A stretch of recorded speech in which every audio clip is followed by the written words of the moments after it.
सुरू करण्यापूर्वी मी माननीय ॲडव्होकेट SS गाजिउद्दीन यांना मुस्लिम मंच स्थापनेमागील उद्देश तसेच हा मेळावा आयोजित करण्यामागील उद्देश व त्यांनी लिहिलेल्या उर्दू पुस्तकांचा अल्पसा परिचय करून द्यावा अशी विनंती मी ॲडव्होकेट SS गाजिउद्दीन यांना करीत आहे। माननीय ॲडव्होकेट SS गाजिउद्दीन।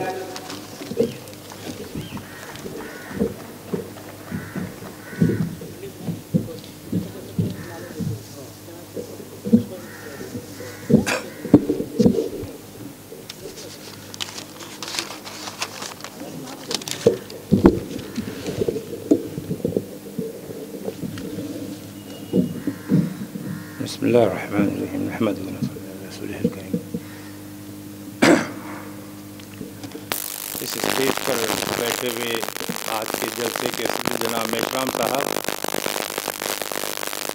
मराठा सेवा संघ के बानी, हिंदू धर्म के बानी जनाब चेतन चौड़ीकर साहब, माली सभा के सदर लिंगे साहब और मशहूर कायद कम्युनिस्ट लीडर विचारवंत जनाब गोविंद पानसरे साहब और शोलापुर शहर के मुअज़्ज़िज़ शहरियों, आज आप यहाँ हाज़िर हुए, कुछ ख़यालात को सुनने के लिए जमा हुए। इसके लिए मैं आप हज़रात का शुक्रिया अदा करता हूँ कि आपने हमारी दावत को कबूल किया और यहाँ हाज़िर हुए। दोस्तों, मुस्लिम विचार मंच या यूँ कहिए शाहू फुले अंबेडकर विचार मुस्लिम मंच, इसका कंसेप्ट क्या है, इसका तस्वुर क्या है, इसका आइडिया क्या है, मैं इसको मुख्तसर तौर पर आपके सामने रखने की कोशिश करूँगा। दोस्तों, पूरी सोसाइटी, पूरा समाज के कुछ बुनियादी उसूल होते हैं, बुनियादी वैल्यूज़ होते हैं, तत्व होते हैं, जिसके बिना पर समाज में जिसके वजह से समाज में शांति होती है, समाज तरक्की करता है, समाज बढ़ता है, मुल्क जो है तरक्की करता है। ये कौन से उसूल हैं? बुनियादी तौर पर इंसानों के जो ताल्लुकात हैं, हम जिस समाज में, दुनिया में कहीं भी इंसान हो, उसमें चंद उसूल बुनियादी होते हैं। एक होता है मसावात का तस्वुर, मसावी, समता। एक चीज़ होती है भाईचारगी, बंधुत्व।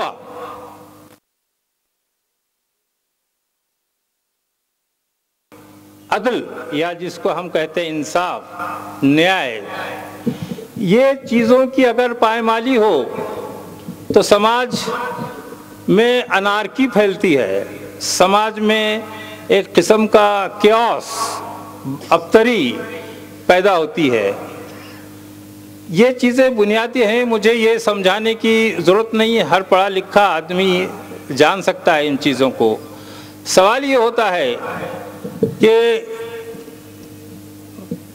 मुस्लिम विचार मंच का शाहू फुले अंबेडकर विचार और इन उसूलों का ताल्लुक़ क्या है। ये ताल्लुक़ अगर मैं बताने की मैं कामयाब हो सका मुख्तसर तौर पर, तो मैं समझता हूँ कि मैं अपने मकसद में कामयाब हुआ। दोस्तों, इस मुल्क भारत की समाज रचना की अगर कई हज़ार साल से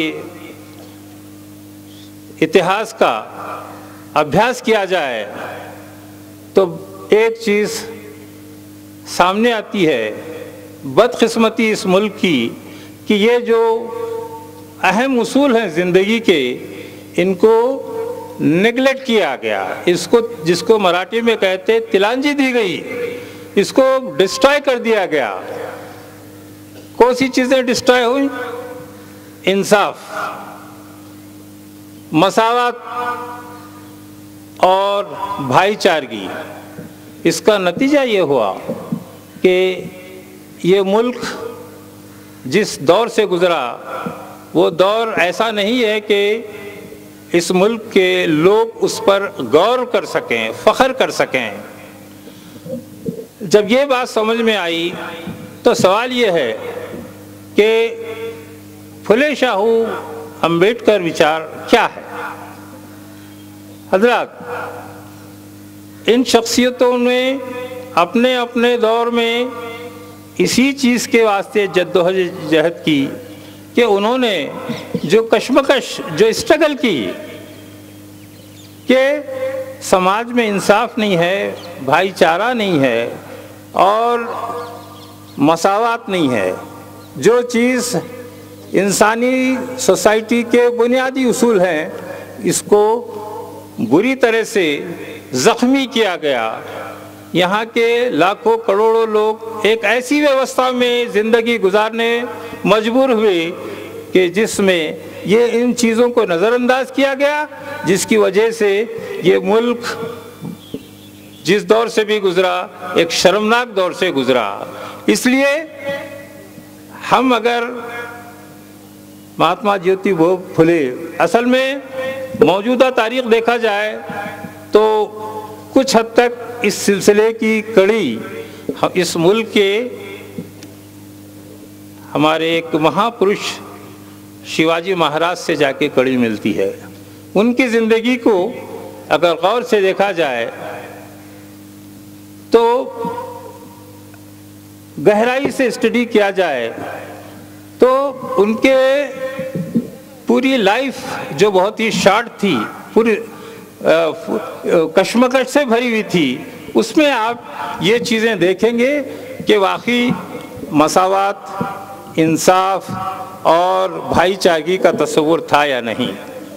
जो शख्स इन चीज़ों को, जिन चीज़ों के इक़दार की, जिन चीज़ों के उसूलों को अपने ज़िंदगी में आज से 450 साल पहले अपनाया था, इस यहाँ की व्यवस्था ने उसके साथ भी इंसाफ नहीं किया। एक लंबी कहानी है, लेकिन ये बात ज़रूर कहूँगा मैं कि शिवाजी महाराज की ज़िंदगी अगर देखी जाए तो खाली एक सियासी ज़िंदगी मत देखो उनकी, खाली पॉलिटिकल और उनकी लड़ाइयाँ मत देखिए। आपको मालूम है कि अगर जिस राजा ने अगर ये हुक्म निकाला कि भाई मेरे मुल्क के काश्तकार के एक काड़ी को भी धक्का न पहुँचे, जो शख्स आज से 400 साल पहले पर्यावरण की बात कहता है कि देखो दरख्तों को बड़े मेहनत से संभालना पड़ता है, तुम उसके जहाज़ बनाने के लिए तोड़ना और उसको काटना, ये चीज़ें न करना, ये बारीक सारीक। इसके अलावा ये तो मैं चंद मिसालें दिया आपको, इसके अलावा काश्तकारी का पहलू उनका सबसे अहम पहलू, जिसके लिए शिवाजी महाराज इनको बदनाम किया गया, उनको मुखालिफ मुसलमान बताया गया, वो जज्बा जो है मैं उस पर नहीं बोलना चाहूँगा। हमारे खेड़ेकर साहब उस पर रोशनी डालेंगे ज़्यादा उस मामले पर, ये उनका हक़ है। लेकिन मैं सिर्फ यही कहूँगा कि ये जो हमारे समाज के जो उसूल हैं, इनकी जो है कड़ी अगर हम ऊपर जाएँ 400 साल पहले, तो आप देखेंगे वही जो है हम जो है फुले शाहू अम्बेडकर विचार एक रिप्रेजेंटेटिव विचार है, ये इनके नाम के साथ विचार को लगाना, इसके माने ये कि ये तीनों शख्सियतों ने अपनी ज़िंदगी में, महात्मा ज्योतिबा फुले हमारे महाराष्ट्र के एक बहुत बड़े रिफॉर्मिस्ट थे, उनकी ज़िंदगी का अगर आप मुतालिया किया जाए तो वो व्यवस्था जिसमें बंधुत्व, इंसाफ, समता की पायमाली की गई, उन्होंने उसका मुकाबला किया, उस व्यवस्था को चैलेंज किया उसको जो है इतना शिद्दत से हमला किया उस पर कि आज हम उनको याद करने के लिए मजबूर हो जाते हैं। महात्मा फुले कौन थे? मुझे जब मैंने पहली मर्तबा इनकी किताब पढ़ी, हम लोग ज़रा उर्दू वाले इस चीज़ को नज़रअंदाज किए थे। महात्मा फुले की क्या तालीमात थी, क्यों उनको हर जगह कोई भी जलसा है तो उस पर महात्मा ज्योतिबा फुले को हार पहनाए बगैर जलसा शुरू नहीं होता। एक ख्वाहिश पैदा हुई, आखिर ये शख्स है क्या, क्यों इसको इतना अहमियत दी जाती है। इसके बाद मैंने कोशिश की, थोड़ी बहुत जो मुझे मराठी आती थी उसको पढ़ने के बाद मैंने उस पर एक आर्टिकल लिखा उर्दू में लिखकर बम्बई के मशहूर अखबार इनकलाब में शाये हुआ, हैदराबाद के अखबार में रहबर दक्कन में शाये हुआ।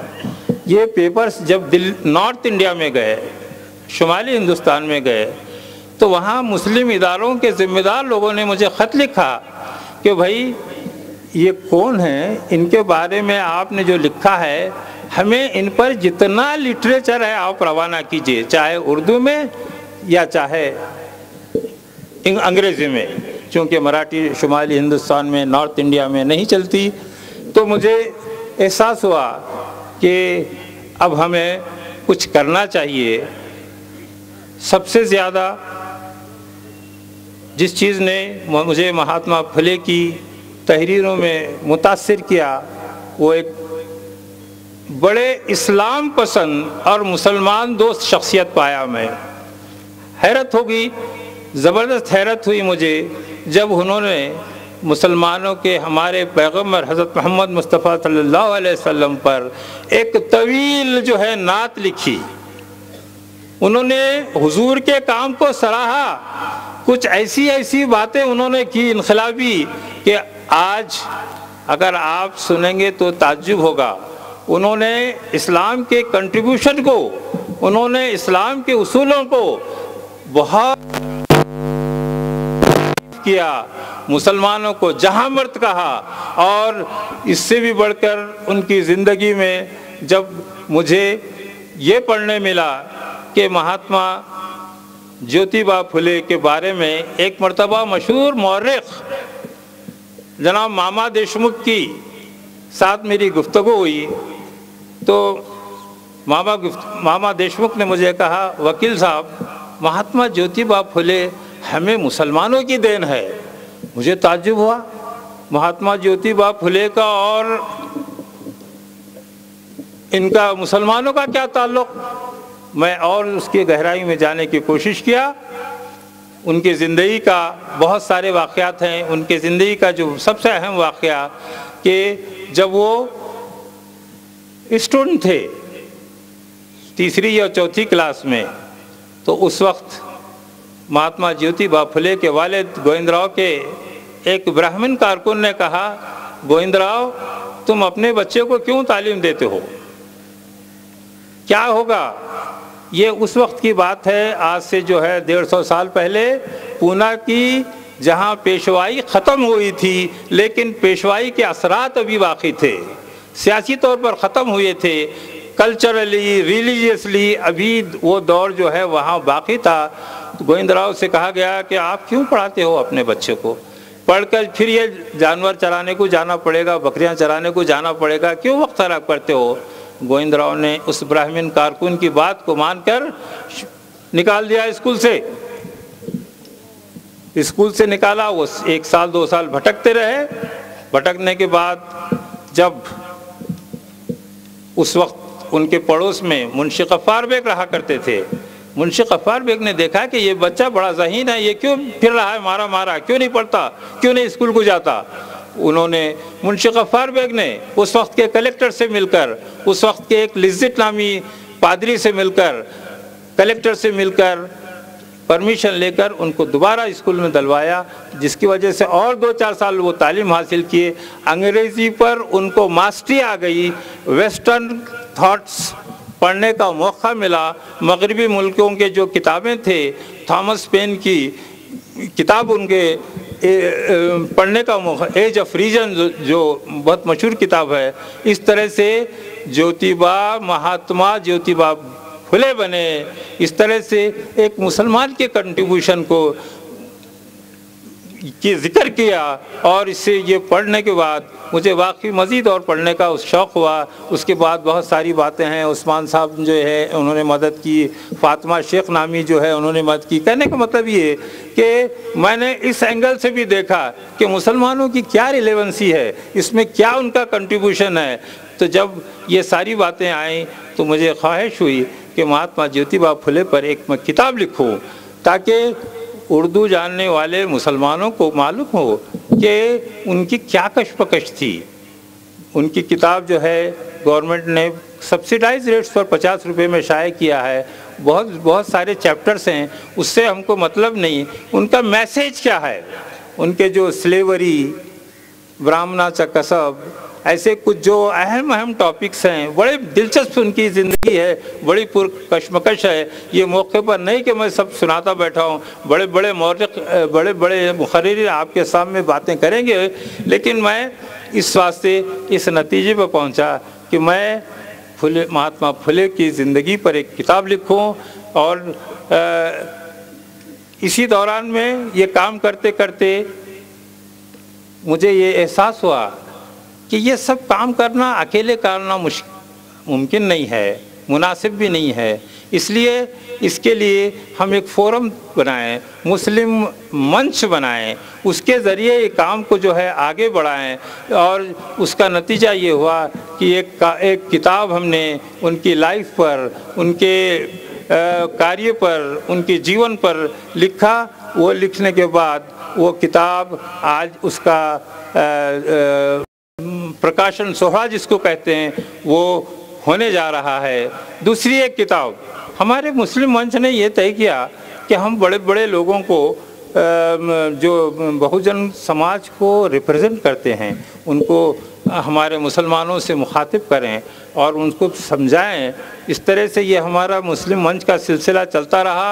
आवाम पसंद करते रहे, बाहर से हमको इनवाइट करता गया, कहने लगे कि ये बातें हमारे कान में बड़े भले लगते हैं। ये एक जो है बहुत बड़ा कम्युनिकेशन गैप है जो बहुजनों में और मुसलमानों में है, इसको हमको ख़त्म करना चाहिए। मुसलमान दर हकीकत बहुजन समाज का ही एक हिस्सा है। बहुजन मजहबी हमारे रिलीजियस थाट्स अलग कुछ भी हों, लेकिन हमारा खूनी रिश्ता इस यहाँ के हिंदुस्तानी आवाम से, इस भारत के देश के लोगों से है। ये हमारे इस चीज़ को हम कभी नहीं भुला सकते। और ये जो है जज्बा जो है हमको करीब लाने के लिए हमको बाकी कोई काम नहीं करना है। फिर उसके बाद एक हमारे मंच का एक जज्बा ये था कि जो भी किताबें अच्छी आईं उसको हम इसमें लाते जाएं, उर्दू में लाएं। उर्दू में लाने का मतलब मुझे शोलापुर में या महाराष्ट्र में लाना नहीं है, मुझे पूरे नेशनल लेवल पर बल्कि इंटरनेशनल लेवल पर ले जाना है।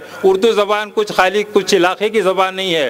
अब दूसरी ज़बानें, इंडियन जितनी ज़बान हैं वो रीजनल लैंग्वेज हैं। उर्दू में जो चीज़ आती है पूरी दुनिया में जाती है, गल्फ़ में जाती है, अमेरिका में जाती है, उत्तर प्रदेश में जाती है, बिहार और आसाम तक जाती है।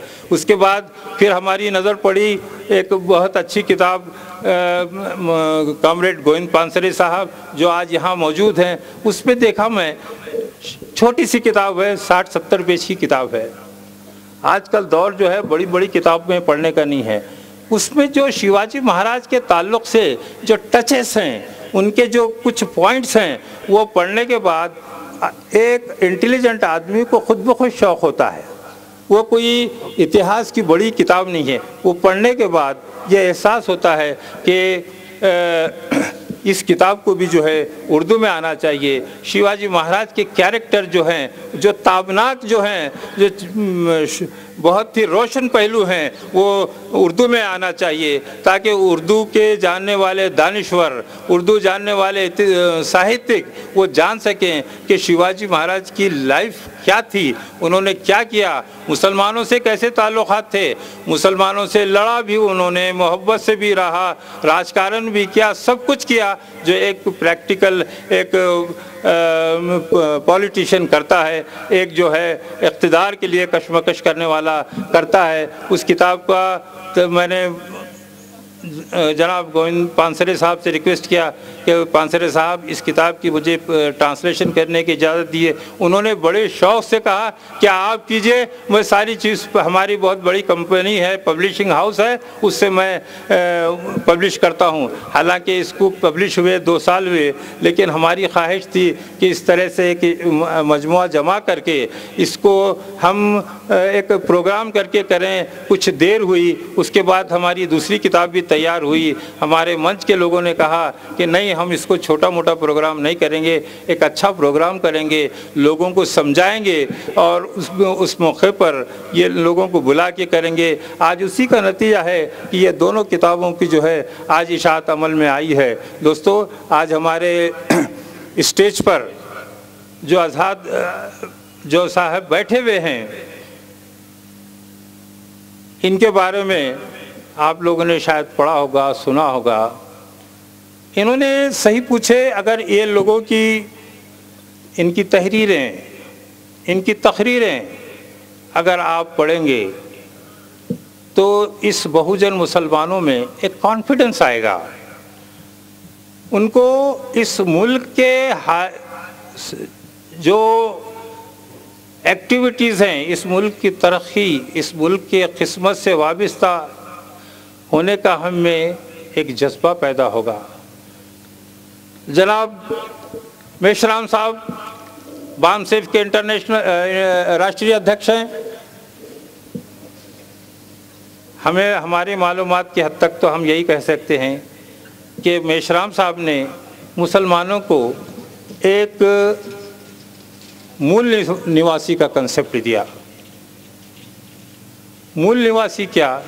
मुसलमानों पर बरसों से एक इल्ज़ाम लगाया जाता है, तुम ही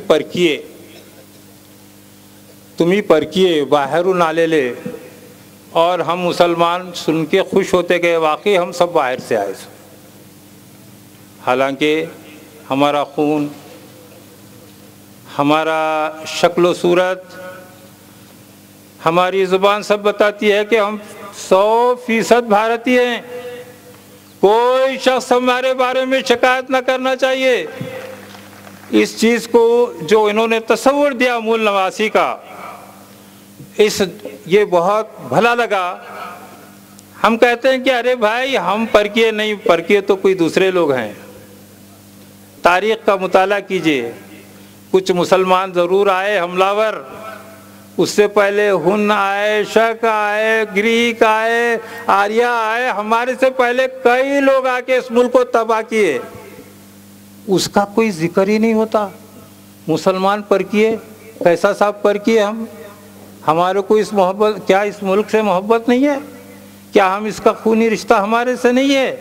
इस तस्वुर को मैं चलते चलते एक बात बताऊं, हमारा इस मुल्क से क्या रिश्ता है।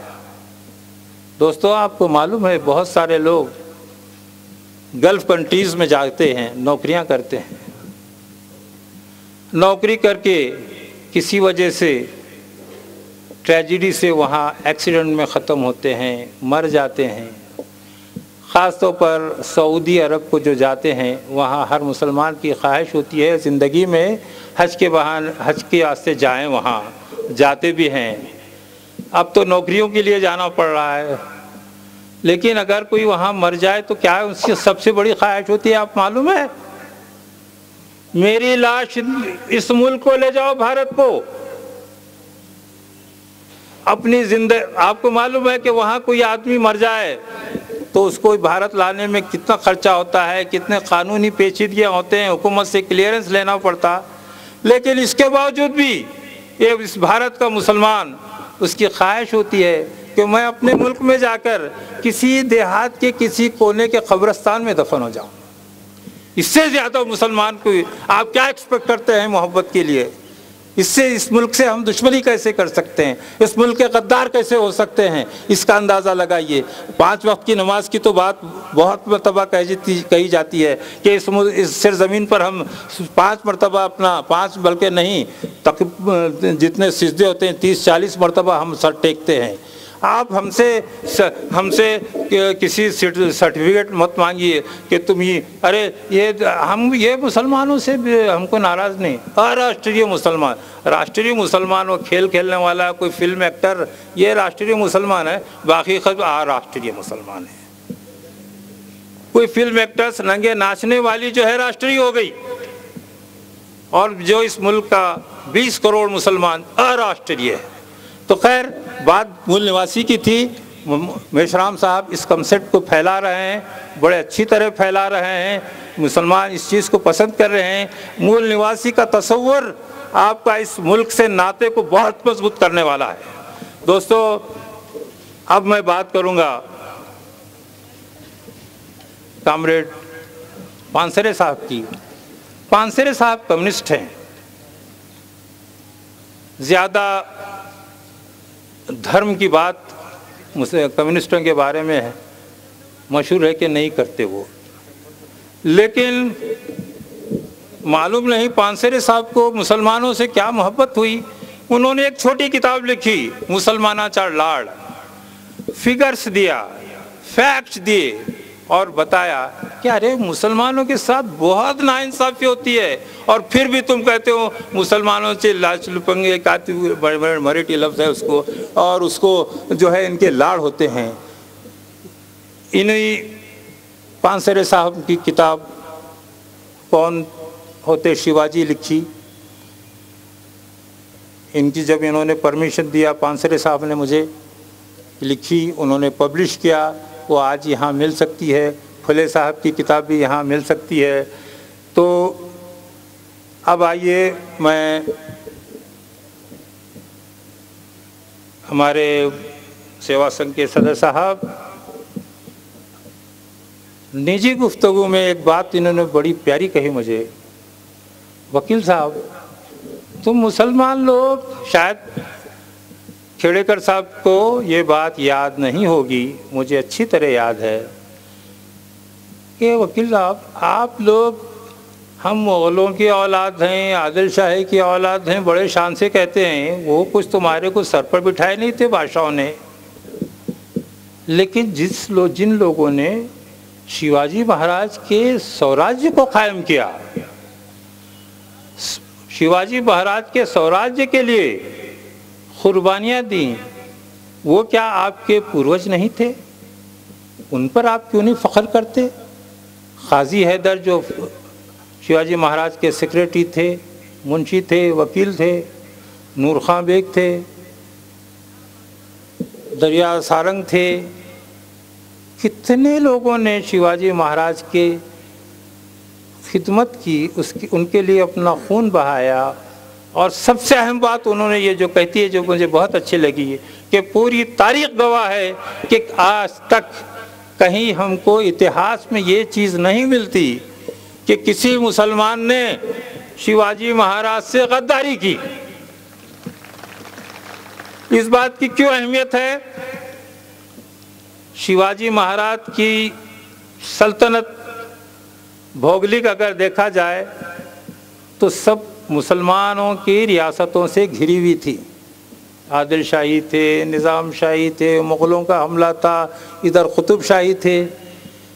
ऐसे हालात में तो बहुत गुंजाइश है कि जासूसी करें, गद्दारी करें, अंदर से सुरंग लगाएं, लेकिन उन्होंने कहा कि ऐसा कहीं भी नहीं मिलता। हमने भी कभी गौर नहीं किया, वाकई क्या तारीख़ में ईमानदारी के किस्से तो बहुत हैं। मदारी मेहतर हैं, अमुक हैं, टमुक हैं, सिद्दी हिलाल हैं, एक लंबी कहानी है। लेकिन ये एहसास जब खेड़ेकर साहब ने दिलाया, वाकई मुझे बड़ा खुशी हुआ। मुसलमानों का एक अहम रोल इस शिवाजी महाराज के स्वराज कायम करने में है। आज ऐसे वसी ख्याल के लोग हमारे पास मौजूद हैं। लिंगे साहब बड़े सोशल वर्कर हैं, इनकी एक्टिविटीज़ इज्तिमाई शादियों की होती है, मामूली चीज़ नहीं है। आज आदमी शादी के अखराजात से पिट जाता है, ज़िंदगी भर की आमदनी उसकी ख़त्म हो जाती है। लेकिन लिंगे साहब का जो ये सोशल वर्क है, माली समाज के, ऑल इंडिया माली समाज के सदर हैं वो, और एक अच्छे वर्कर हैं, सोशल वर्कर हैं। कहने का मतलब ये है कि ये तमाम लोग आज आप लोगों से मुखातिब होने को यहाँ जमा हुए हैं। आज हमारा ये जो प्रोग्राम है, मुझे अब ज़रा बात को तवील करना पड़ा। मेरी तकरीर सुनने आपको नहीं बुलाया हम आपको इसलिए नहीं बुलाए, आपके बड़े बड़े दिग्गज लोग बैठे हुए हैं, उनकी बात सुनने के लिए आप ख्वाहिशमंद होंगे। आज हम मंच के तरफ से उनका इस्तकबाल करते हैं, आपका इस्तकबाल करते हैं। आपकी इतनी तादाद में मौजूदगी को हम अपनी कामयाबी की पावती समझते हैं, रसीद समझते हैं कि आज ये जलसा किसी मिनिस्टर का गाड़ियां भेज के बुलाए सो नहीं है, किसी खासदार आमदार का नहीं है। ये बात दिल को लगने वाली बात सुनाने वालों की बात है, बहुजनों की बात है। यहाँ मैनेज करके लोगों को लाया गया ऐसा नहीं है। और ये बड़े लोग, हमारा मंच जो है बहुत इब्तदाई दौर में है, चंद लोग हम काम कर रहे हैं, लेकिन हमें बड़ी खुशी है कि अवाम हमारे काम को पसंद कर रहे हैं और बात यहाँ से आगे भी जा रही है। और इंशाअल्लाह ये चीज़ें, ये तसव्वुर हम मुसलमानों को देंगे, बहुजनों में एक अच्छा माहौल पैदा करेंगे। बात हमारी हुकूमत करती है भारत महासत्ता बनने वाला है। अरे कहाँ का महासत्ता बनेगा? एक तरफ 7 मंजिला इमारत है, दूसरी तरफ गटर के पानी पर लोग रहते हैं, बेरोज़गारी है। ये गलत फहमी में हमको ये मीठी गोलियां मत दो। यहाँ का मुस्तकबिल जो है, जो वाबिस्ता है, वो बहुजनों से वाबिस्ता है। इस मुल्क की मोहब्बत सिर्फ बहुजनों को रहने वाली, इस मुल्क के तरक्की में सिर्फ बहुजन ही काम करने वाले। ये लोग पैसे कमाकर, वो कौन सा मेल होता है, ऑनलाइन होता है, उससे सारी दौलत स्विट्ज़रलैंड को ले जाएंगे, अमेरिका में ले जाएंगे, कंगाल बनाएंगे। उस मुल्क को संभालने वाले हम तुम बहुजन हैं। ये इतनी बात कहते हुए मैं अपनी बात को ख़त्म करता हूँ। धन्यवाद वकील साहेब. आपण संस्थेचा परिचय, पुस्तकाचा परिचय, माननीय पाहुण्यांचा परिचय देखील केला. या कार्यक्रमाच्या उद्घाटन व पुस्तक प्रकाशनाकरता माननीय श्रीमती आबेदा इनामदार यांना निमंत्रित केलं होतं, परंतु काही अपरिहार्य कारणामुळे त्या येऊ शकल्या नाहीत. परंतु त्यांनी त्यांचा प्रतिनिधी म्हणून माननीय इक्बाल अन्सारी यांना पाठवलेलं आहे. ते आलेले आहेत. त्यांनी कृपया स्टेजवर यावं. महबूब कोथिंबरे यांनी त्यांना स्टेजवर घेऊन यावं अशी विनंती करतो.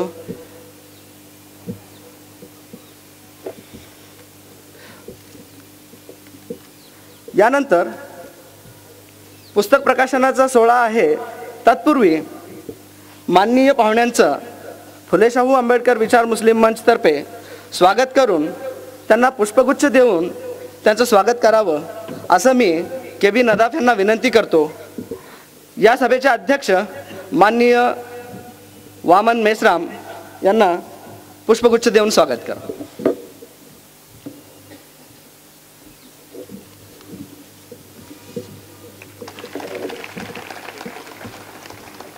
मराठा सेवा संघाचे संस्थापक अध्यक्ष पुरुषोत्तमजी खेडेकर यांना पुष्पगुच्छ देऊन.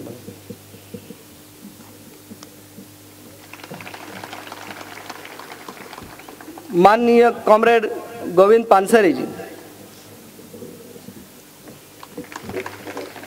माननीय शंकरराव लिंगे,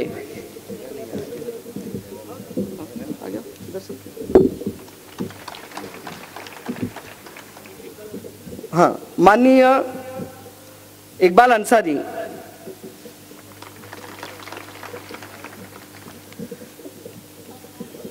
माननीय मुफ्ती मोहम्मद यूसुफ साहेब.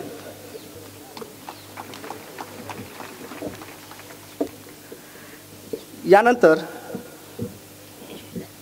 पुस्तक प्रकाशनाचा सोहळा होईल.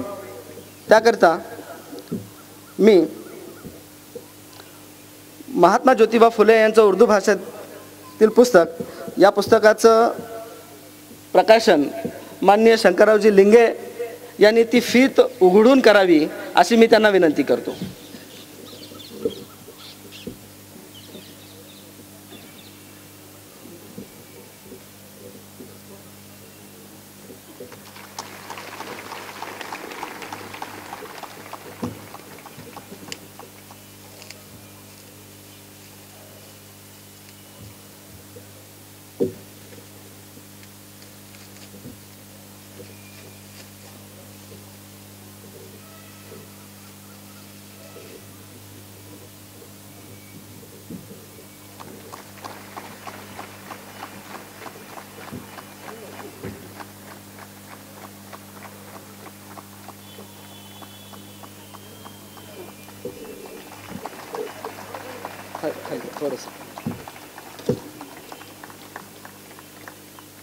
धन्यवाद लिंगे साहेब. यानंतर छत्रपती शिवाजी महाराजांवर लिहिलेले कोण होता शिवाजी या पुस्तकाचं उर्दू भाषांतरित कौन थे शिवाजी या पुस्तकाचं प्रकाशन माननीय पुरुषोत्तमजी खेडेकर यांनी करावं असं मी त्यांना विनंती करतो.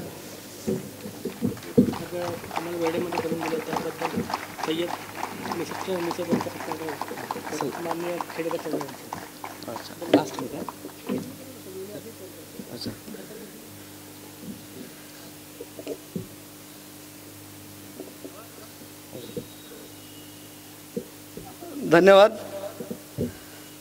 ही पुस्तकं वेळेवर उपलब्ध करून दिली लुशा प्रिंटर्सचे माननीय श्री व सौ सय्यद साहेब यांनी आम्हाला लवकरात लवकर ही पुस्तकं व बाकीचं सर्व प्रिंटिंग मटेरियल अवेलेबल करून दिलं. त्याकरिता मंचचे अध्यक्ष माननीय पुरुषोत्तमजी खेडेकर साहेब यांनी त्यांना गुलाब पुष्प देऊन त्यांचं आभार करावं. माननीय सय्यद साहेब लुशा प्रिंटर्सचे मालक सय्यद साहेब.